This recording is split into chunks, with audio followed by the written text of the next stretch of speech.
അയ്യോ മേഡമേ, നിങ്ങളെ കൊല്ലാനായിട്ട് വിഷം തരാനായിട്ട് ഞങ്ങൾക്ക് മക്കളുണ്ട്. ഞങ്ങളുടെ മക്കളെ ഞങ്ങൾ അത്രയും സ്നേഹിക്കുന്നുണ്ട്. സ്പെഷ്യലി എൻ്റെ കാര്യം പറയണേ, ഞാൻ എൻ്റെ മക്കൾക്ക് വേണ്ടി മാത്രം ജീവിക്കുന്ന സ്ത്രീയാണ്. എനിക്കൊന്നും വരരുതെന്ന് ഞാൻ ദൈവത്തിനോട് പ്രാർത്ഥിക്കുന്ന ഒരേ ഒരു കാരണം, എൻ്റെ കുഞ്ഞുങ്ങൾക്ക് അവരുടെ അമ്മ വേണം എന്നുള്ളത് കൊണ്ടാണ്. എനിക്ക് ജീവിക്കാനും തിന്നോണ്ട് നടക്കാനും സിനിമ കാണാൻ പോവാനും ആടിപ്പാടി നടക്കാനും അരകുറ ഇടാനും വട വിൽക്കാനും വട ചെറുതെന്ന് പറയാനും അല്ല.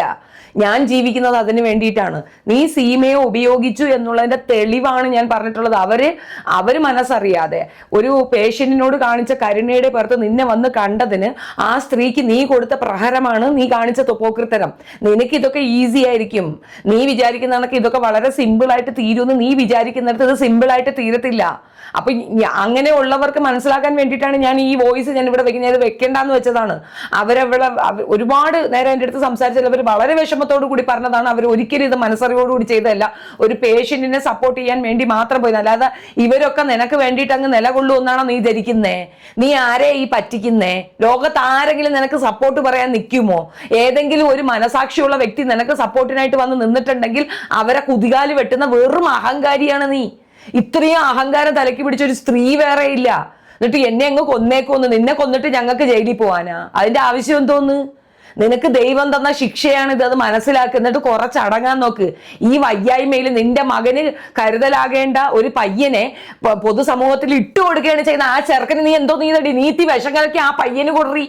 നിന്നെ സ്വീകരിച്ചതിന്, അവന്റെ അച്ഛനോട് പറഞ്ഞ് നിന്നെ ജീവിതത്തിലേക്ക് സ്വീകരിച്ചതിന് ആ പാവപ്പെട്ട കൊച്ചിനെ വെറും ഡ്രഗ് അഡിക്റ്റ് എന്നും വെറും വൃത്തികെട്ടവനെ നിന്നെ കയറി പിടിച്ചവനെന്നുള്ള നരേഷൻ കൊടുത്ത് ബിഷപ്പിനെ കൊണ്ടുപോലും ആ ചെറുക്കനെ മോശം വരയിപ്പിച്ച നീ എന്ത് മനസാക്ഷിയാണ് ഈ ബാക്കിയുള്ളവരെന്ന് പ്രതീക്ഷിക്കുന്നേ?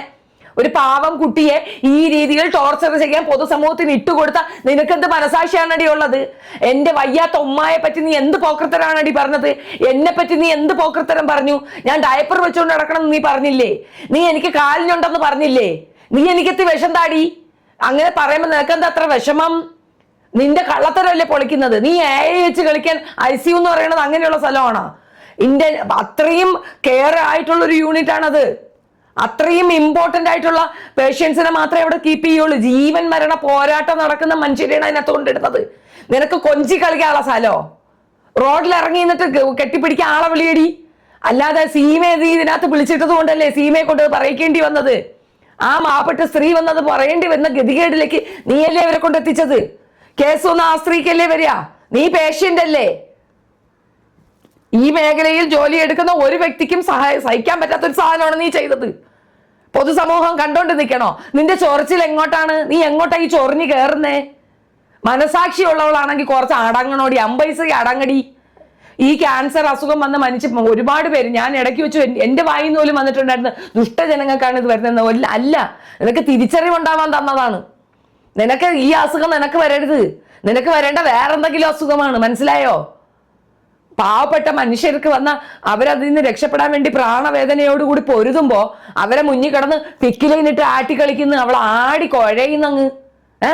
ഒരു അസുഖത്തിനെ കളിയാക്കണോ? ഒരു മനുഷ്യന് വന്ന ഏറ്റവും ഒരു മോശപ്പെട്ട ഒരു വ്യാധിയെ നീ കളിയാക്കുന്നോ? വിധവാളെ കളിയാക്കുന്നോ? നീ ഒരു സാമൂഹിക ദുരന്തമാണ്. സാമൂഹിക ദുരന്തം. നിന്റെ ആ പ്ലക്കമ്മയെ കൊണ്ട് നീ പറയിക്കുന്നു എന്നെ ഈ നാട്ടിൽ നിന്ന് ഓടിക്കണോന്ന്. നിനക്ക് വേണ്ടിയിട്ട് ഈ നാട്ടുകാർ എന്നെ നാട്ടിൽ നിന്ന് ഓടിക്കണോടി? നിനക്ക് എന്ത് പോക്കൃത്തരം പറയാൻ ബാക്കിയുള്ളവരെ ഇട്ടു കൊടുക്കാം. കിച്ചു നിന്നെ എന്തോ നീ ഇത്? ആ കുട്ടി വിചാരിച്ചാൽ അവന്റെ അച്ഛന്റെ ജീവിതത്തിലേക്ക് നീ വരിക പോലും ഇല്ല. നിന്നെ പറ്റൂല എന്ന് ആ കൊച്ചു പറഞ്ഞിട്ട് അന്ന് നീ പുറത്താ. തെളിവുണ്ട് ഇവിടെ. വീണയെ പിടിച്ച് പുറത്താക്കിയത് അതുകൊണ്ടാ. അവന് പറ്റൂല എന്ന് പറഞ്ഞോണ്ടാ, അവന് ശ്രദ്ധിക്കുന്നില്ലെന്ന് പറഞ്ഞതുകൊണ്ടാ. ആ ചരിത്രം ഉണ്ടായേ. എന്നിട്ട് ആ കുട്ടി നിനക്കെതിരെ ഒരു അക്ഷരം മിണ്ടിയില്ല. പകച്ച് പണ്ടാരടങ്ങി നിൽക്കുന്ന ആ കുട്ടീനെ നോക്കി നീ എന്ത് പോക്കൃത്തരമൊക്കെയാണ് പറഞ്ഞുണ്ടാക്കുന്നത്? നീ അച്ഛനെ ഇറക്കി കളിക്കുന്നു. ആ ബിഷപ്പിന് വേണ്ടാത്ത പേര് അത്രയും വാങ്ങിച്ചു കൊടുത്തില്ലേ? ആ മനുഷ്യന് ഇത്രയും ആ മനുഷ്യന്റെ ഇതുണ്ടായിട്ട് ഞങ്ങൾ ഇതൊന്നും പുറത്തു വിടാൻ പോയില്ല. ഞാൻ പുറത്തു വിട്ടില്ല. എനിക്കത് കേട്ടപ്പോ തന്നെ മനസ്സിലായ മിണ്ടാതിരുന്നു പോട്ടെ എന്ന് വെച്ചു. 2.5 ഏക്കർ എസ്റ്റേറ്റിന്റെ നടുക്ക് നീ നടത്തുന്നത് എന്തോന്നാണ്? ആ മനുഷ്യൻ വന്ന് പറഞ്ഞ അവിടെ കാറ് വരുന്ന വെള്ളം. നീ ആ ഹെലൻ ജോസ് പെരേരയെ കൊണ്ട് ഡാൻസ് കളിപ്പിച്ച ഒരു മനുഷ്യന്റെ മരണം ആഘോഷിച്ചോളാണ് നീ. ആ ഒരു മനുഷ്യന്റെ മരണം ആഘോഷിച്ചോളാണ്. അദ്ദേഹത്തിന്റെ അന്ത്യാഭിലേഷം പോലും നടത്തി കൊടുക്കാത്ത ഒരു വൃത്തികെട്ട സാധനം വന്നിരുന്നുണ്ട്. ആരെ നീ വെല്ലുവിളിക്കുന്ന? നിന്നെ കൊല്ലാൻ ഞങ്ങൾക്ക് എന്താ വട്ടുണ്ടോ? ഞങ്ങളൊക്കെ ചത്താ പോലും നീ നിനക്കൊന്നും വരത്തില്ല. അമ്മാതിരി സാധനമാണ് നീ. സ്വന്തം അസുഖം വിറ്റ് തിന്നുന്ന സ്ത്രീ. കിച്ചുവിന് നേരെ നിന്റെ കണ്ണ് വരുന്നത് കാണുമ്പോ തന്നെ എങ്ങനെ വരുന്നത്? നിന്നെ കയറി പിടിക്കാൻ വന്നാ? നീ അത്ര അഴകൊള്ളോളാണ്? ലോകത്ത് ഏതെങ്കിലും ഒരു വിധവ ചെയ്യുന്ന കാര്യമാണോ എന്ന് ആലോചിച്ച് നോക്കിക്കാണ്. ഒരു ഭർത്താവ് മരണപ്പെട്ട സ്ത്രീ മെലനിൻ കുത്തിവെക്കുന്നു, പല്ല് ശരിയാക്കുന്നു, സൗന്ദര്യം വർദ്ധിപ്പിക്കുന്നു, കട്ടിപ്പൂടിയിടാ, കണ്ടപാടി കട്ടിപ്പൂടിയിടാ. ഇതൊക്കെയാണോ ഒരു വിധവ ചെയ്യുന്നത്? വിധവകൾക്ക് അപമാനം, സ്ത്രീകൾക്ക് അപമാനം, അമ്മമാർക്ക് അപമാനം, മൊത്തത്തിൽ അപമാനത്തിന് തന്നെ അപമാനം. വെറുതെ ഇരിക്കുന്നവരെ ചൊറിയാതിരിക്കുക, മനസ്സിലായ? ഇവരുടെ വാലുമാക്കറികളും അത് കമന്റ് ഇട്ടാ ഇനി കമന്റ് ഇടുന്നവരെയും വെറുതെ വിട്ടൂന്ന് വരൂല. ഇനി കമന്റ് ഇടുന്നവർക്കെതിരെ നിയമ നടപടിയുമായിട്ട് ഇറങ്ങും. ഞങ്ങൾ സഹിക്കുന്നതിന് ഒരു പരിധിയുണ്ട്. എന്തൊക്കെ പച്ച അപരാധങ്ങളാണ് എഴുതി വെക്കുന്നത്. തെളിവുണ്ടോ? ഇവള് പറയുന്ന ഏതെങ്കിലും ഒന്നിന് തെളിവുണ്ടോ? ഞങ്ങളൊക്കെ തെളിവ് വെച്ച് സംസാരിക്കുന്നവരാ. അസുഖം ആർക്കും വരാം, എനിക്കും വരാം. പക്ഷെ അത് വെച്ചിങ്ങനെ കളിക്കരുത്. പിച്ച എടുത്ത് ശീലിച്ചു പോയി. നീ പിച്ച എടുത്തോ, പക്ഷെ ഇതിന് വേണ്ടിയിട്ട് ജീവിതം ഒഴിഞ്ഞു വെച്ചിരിക്കുന്ന മനുഷ്യരെ ഉപയോഗിക്കാതിരിക്കുക. സീമ ചേച്ചി ഉപയോഗിച്ചത് തെറ്റ്. അത് ആ സ്ത്രീ പറയുന്നുണ്ട്, അവരുടെ വോയിസ് ഞാൻ എൻ്റെ കൂടെ ചേർത്ത് വയ്ക്കുന്നുണ്ട്, കേട്ടു നോക്കുക. ഇത് എന്നെ കൊണ്ട് ചെയ്യിക്കുന്നതാണ്. നീ വേണ്ടെന്ന് പൊതിഞ്ഞു പിടിക്കുമ്പോൾ നീ കളിക്കുന്ന നീ അവസ്ഥ ഒരാളെടുത്ത് പറഞ്ഞിട്ടില്ല. മനസ്സിലായോ? പറയാൻ എനിക്ക് ഇഷ്ടമില്ല. അത് ഫോർത്ത് സ്റ്റേജിൽ എത്തിക്കഴിഞ്ഞപ്പോഴാണ് മറ്റേ ആർട്ടിസ്റ്റുകൾ പറയുന്നത്. പക്ഷെ എന്നാലും ഞാൻ 2 വർഷം അവന് വേണ്ടി ഫൈറ്റ് ചെയ്തു. ഇപ്പൊ രേണുവിനെ സംബന്ധിച്ചിട്ട് ഈ ആ കുട്ടിയെ ഞാൻ അതിനോട് ചേർന്ന് നിന്നിട്ട് ഫൈറ്റ് ചെയ്താന്നുള്ളതല്ല. ഞാൻ അതിനെ ഈ പറഞ്ഞ പോലെ അസുഖമാണെന്ന് അറിഞ്ഞപ്പോ എനിക്കൊരു വിഷമം തോന്നി. കാരണം ഞാനതൊരു പോസ്റ്റ് ഇട്ടിരുന്നു. ഞാനൊരിക്കലും അതിനെ ഫോളോ ചെയ്യുകയോ അല്ലെങ്കിൽ ആ കുട്ടിയുടെ വീഡിയോ കാണുകയോ അല്ലെങ്കിൽ അതിനെ അങ്ങനെയൊന്നും ചെയ്യുന്ന ആളല്ല. ഒന്നാമത് എന്നാന്നൊരു ഷഫീന, ഒന്നിനും സമയമില്ല. കാരണം ഈ ഒരാളുടെ കാര്യമല്ലല്ലോ, ഒരുപാട് പേരുടെ കാര്യമുണ്ട്. അത് പലതും കടങ്ങളും അതും ഇതും എല്ലാം കൂടി ആയിട്ട് നമ്മൾ പലരെയും പിടിച്ചു നിർത്താനും ഇപ്പോഴും അവനെ ചികിത്സിച്ച വകയിൽ കടമുണ്ട്. അത് അവന്റെ ഫാമിലിക്ക് അറിയാം. അപ്പോൾ ഇതെല്ലാം കിടന്ന് ആകെ വിഷമിക്കുമ്പം ക്യാൻസറാന്ന് അറിഞ്ഞത് കൊണ്ടാണ് ഞാൻ ഈ കുട്ടിക്ക് എന്നെ കൊണ്ട് പറ്റുന്ന ഒരു ഹെൽപ്പ് ചെയ്യാമല്ലോ എന്ന് കരുതി ഞാനതിന് ഹെൽപ്പ് ചെയ്തത്. പിന്നെ ഞാൻ ഒരിക്കലും ഷഫീനയ്ക്ക് അറിയാതിരിക്കാം, ഞാൻ കുറേ ഇങ്ങനെ ചെയ്യുന്നതുകൊണ്ട് നമുക്ക് എവിടെ കയറണം, എവിടെ കയറണ്ട, എങ്ങനെ പോയി ഒരു പേഷ്യന്റിനെ നമുക്ക് കാണാം എന്നുള്ളതെല്ലാം എനിക്കറിയാം. ഞാൻ ഒരിക്കലും ഞാൻ പറയട്ടെ മോളെടാ, അത് ഞാൻ പറയട്ടെ, അത് ആർക്കും എന്തും പറയാമല്ലോ. ഇപ്പൊ ഞാൻ ചോദിക്കട്ടെ, ആരും എന്തും പറയാമെന്നുള്ള ടൈമല്ല, അവളുടെ കൂടെ നിൽക്കുന്നവർ തന്നെയാണ് അത് പറയുന്നത്. അതിന്റെ സീരിയസ്നെസ് മനസ്സിലാവുന്നുണ്ടോ? അറിയില്ല ഷഫീ, നമുക്കിത് അറിയില്ലല്ലോ മോളെ, നമുക്കിതിനെ കുറിച്ച് അറിയില്ലല്ലോ. ഒന്നാമത് സത്യം പറഞ്ഞു കഴിഞ്ഞാൽ ഞാൻ സത്യമായിട്ട് പറയാണ്, ഞാൻ ഫോളോ ചെയ്യുന്ന ഒരാളല്ല. ഇപ്പൊ ഇവള് വിളിച്ച് പറഞ്ഞപ്പോഴത്തേക്കിനുമാണ് ഞാൻ അറിയുന്നത്. അപ്പം ഞാൻ പറഞ്ഞു, നീ ഒരു കാര്യം ചെയ്ത് ഷഫീനയോട് പറയൂ, ആ ഫോട്ടോ നോക്കിയാൽ അറിയാൻ പറ്റും. അത് ആർക്ക് വേണമെങ്കിലും എവിടെ പോയി സെർച്ച് ചെയ്താലും അത് കോട്ടയം മെഡിക്കൽ കോളേജിന്റെ ICU അല്ല, അതറിയാൻ പറ്റും.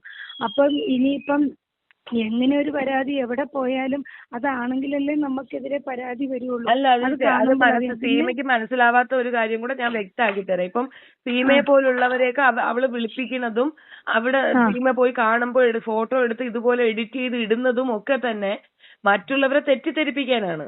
എല്ലാവരും ഇത് AI ആണോന്ന് അന്വേഷിക്കത്തില്ല. നമ്മള് ഈ ഫീൽഡിലുള്ളതുകൊണ്ട് നമുക്കിത് മനസ്സിലാകും. മോളെ ഞാന് അത് മാത്രമല്ല, ഒരു നമുക്ക് പോലും ചേച്ചി സീമ ചേച്ചിയാണ് അത് മോളെ അത് എഡിറ്റർ ആണെന്ന് പറഞ്ഞപ്പോ ഞാനത് നോക്കിയപ്പോ ക്ലിയർ ആയി. എനിക്ക് ശരിക്കുള്ള ഫോട്ടോ സീമ ചേച്ചി കാണിച്ചപ്പോഴാണ് ഞാൻ അല്ല ഞാനത് നിനക്ക് അയച്ചു തന്നില്ലായിരുന്നു. കാരണം അതില്ല. പിന്നെ ഒരു കാര്യം കൂടെ ഞാൻ പറയാം, അതിന്റെ ICUവിന്റെ അകം എങ്ങനെയാണെന്നുള്ളത് എന്റെ സത്യമായിട്ടും എനിക്കതിനെ ഇത് എന്തിനു ചെയ്തു എന്നറിയാമോ? ആ ചെക്കൻ ഹോസ്പിറ്റലിൽ ചെന്നില്ല, ICUവിനകത്തേക്ക് പോലും സീമയ്ക്ക് കയറാൻ പറ്റി. പക്ഷേ അന്ന് ഹോസ്പിറ്റലിൽ പോയി മുഖം കാണിക്കാൻ പോലും കിച്ചു തയ്യാറായി. ആ ചെറുകനെ ടാർഗറ്റ് ചെയ്യുന്നു, അത്രേ ഉള്ളൂ. എവർക്ക് എന്തെങ്കിലും സംഭവിച്ച ആ കുട്ടീനെ നോക്കാനുള്ള ഒരു പയ്യനാണത്. ബോധവും വിവരവും ഇല്ലാത്തൊരു സ്ത്രീ. അതാണ് ഞാൻ ഒന്നും പറയണില്ല. അല്ല ഷഫീന, ഞാൻ ശരിക്കും അങ്ങനെ വിചാരിച്ചിട്ടുള്ളൂ. തന്നെ ഇപ്പൊ ഞാൻ ഒരുപാട് പേരുടെ പുറകെ സത്യം പറഞ്ഞു കഴിഞ്ഞാൽ അത് ഒരു ദിവസം ഷഫീന എന്റെ കൂടെ അല്ല മോളെ, നിങ്ങൾ ചെയ്യുന്നത് ഒരു ഗ്രേറ്റ് തിങ് ആണ്. എനിക്ക് നിങ്ങളുടെ ആ ഒരു സ്റ്റേറ്റ്മെന്റ് ഇഷ്ടപ്പെടാത്തതുകൊണ്ടാണ് ഞാനത് തുറന്നങ്ങ് പറയണത്. എനിക്കങ്ങനെ മറച്ചു വെക്കാൻ അറിയത്തില്ല. പക്ഷെ അതുകൊണ്ട് നിങ്ങളെ സ്നേഹിക്കുന്നവർ പോലും തെറ്റിദ്ധരിക്കപ്പെടും എന്നുള്ളത് കൊണ്ട് പറഞ്ഞതാണ്. നമ്മൾ പെണ്ണുങ്ങളല്ലേ. ഇപ്പം സീമയ്ക്ക് ഈ സാമ്പത്തിക ബുദ്ധിമുട്ടുണ്ടായിട്ട് സീമ പറഞ്ഞ് ഞാൻ ദാ റെഡി വാ കിടക്കാമെന്ന് പറയുന്നില്ലല്ലോ. അവിടെ സീമയുടെ ക്യാരക്ടർ ഉണ്ടല്ലോ. അപ്പൊ ആ ക്യാരക്ടറിനെ നമ്മൾ സപ്പോർട്ട് ചെയ്യുമ്പോ നമ്മൾ ബാക്കിയുള്ള പെണ്ണുങ്ങൾക്ക് കൊടുക്കുന്ന മെസ്സേജ് റോങ് ആണെന്നേ ഞാൻ പറഞ്ഞുള്ളൂ. മനസ്സിലായോ? അത്രേ ഉള്ളൂ. അല്ലാണ്ട് എനിക്ക് ആ സ്ത്രീയുടെ അടുത്ത് യാതൊരു പേഴ്സണൽ ഗ്രഡ്ജ് ഞാൻ അവരെ കണ്ടിട്ടില്ല. അവരെന്റെ അമ്മയെ പറഞ്ഞതോ എന്നെ പറഞ്ഞോ എനിക്കതൊന്നും ഇപ്പൊ വയ്യായ്മ വന്നപ്പം ആ സ്ത്രീക്ക് വയ്യായ്മ ഉള്ളവരുടെ പെയിൻ എന്താന്ന് മനസ്സിലായിക്കണം. ഞാൻ നേരത്തെ പറഞ്ഞതുപോലെ ഒരു അവസ്ഥ എനിക്കുണ്ട്. നമ്മൾ ഈ ബക്കറ്റൊക്കെ ഇതിനകത്ത് വെച്ചിരിക്കണം പറഞ്ഞാൽ ഇവരൊക്കെ കളിയാക്കും. മുള്ളി എന്നൊക്കെ പറഞ്ഞ് ഇവര് കളിയാക്കും. അത് നമ്മുടെ ഒരു അവസ്ഥയാണ്. അതൊക്കെ ഓവർകം ചെയ്ത് നമ്മള് മറ്റുള്ളവർക്ക് വേണ്ടി കാണിക്കാൻ പോലും അങ്ങനെ ഒരു കാര്യം പറയാത്ത ആളാണ്.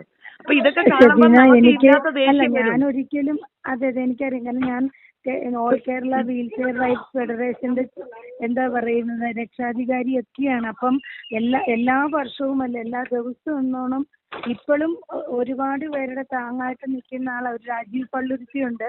ചിലപ്പോൾ അറിയുമായിരിക്കും ഷബീനിക്ക്. നമുക്ക് പുള്ളിയാണ് ഈ വീൽ ചെയർ